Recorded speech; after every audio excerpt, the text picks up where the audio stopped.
I want to bring in Democratic Senator Richard Blumenthal of Connecticut. It's good to have you back on the program, Senator. You have said about this that the president is shouting the quiet part out loud. What do you think's going on here? He is shouting the quiet part out loud about a totalitarian takeover of our election. There is no evidence of fraud or corruption, which is why his press secretary is trying to walk back his comments. What he is shouting is his desire, in effect, to impose a police state, maybe using the ICE and CBP agents to terrorize and intimidate people from going to the polls.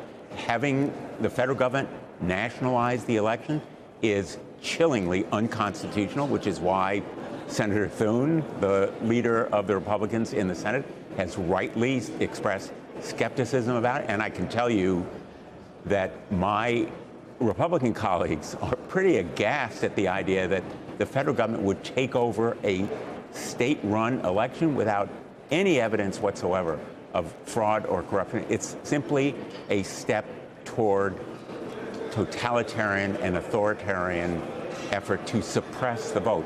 And it goes along with his seizing election machines and voting rolls, imposing citizenship tests, a series of actions that are designed to suppress and maybe stop the vote. So if you believe this is an attempt to undermine elections, and if, as you say, there are Republicans who are equally concerned about it, are there enough that Congress can do something about it if it comes to that? I think there are, Chris. I think, elections are so fundamental. We may not like the outcome, but we want them to be free and fair.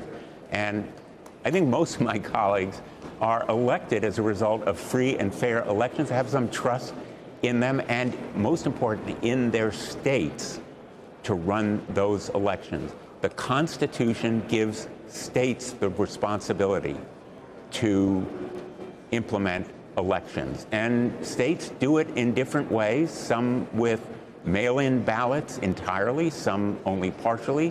Absentee voting rules differ from state to state.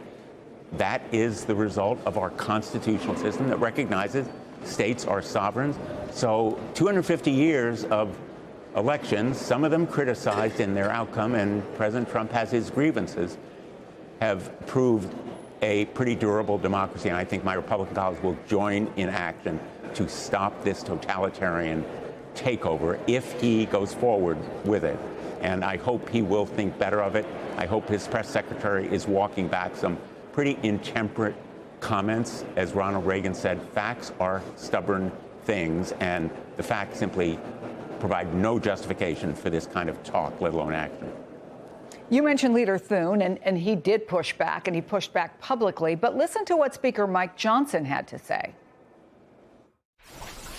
The mass mailing of paper ballots or mail-in ballots and all the other irregularities that have haunted us over the last couple of cycles, we need to tighten that up. Now, the red states have done a lot of good work in that front, but it's the blue states that I'm frankly concerned about. So we'll see how the law is modified and what's changed, but I hope we can get consensus to get that done. We'll see how the law is modified. Have you, and I think you touched on this, but have you seen any data or research that suggests mail-in ballots are haunted to any level by irregularities, that the law needs to be modified? Chris, that's the key question, and the answer is no. There is no objective research. There is no factual basis at all to believe that mail-in ballots are somehow fraught with fraud or that immigrants illegally here are voting. There is not a scintilla of evidence to justify that kind of comment. And I think it's highly irresponsible for the Speaker of the United States House of Representatives to imply that there is this kind of fraud, because it undermines trust and credibility. It suppresses the vote. It discourages people from participating in our great democracy. And as I say to people all the time, democracy is not a spectator sport.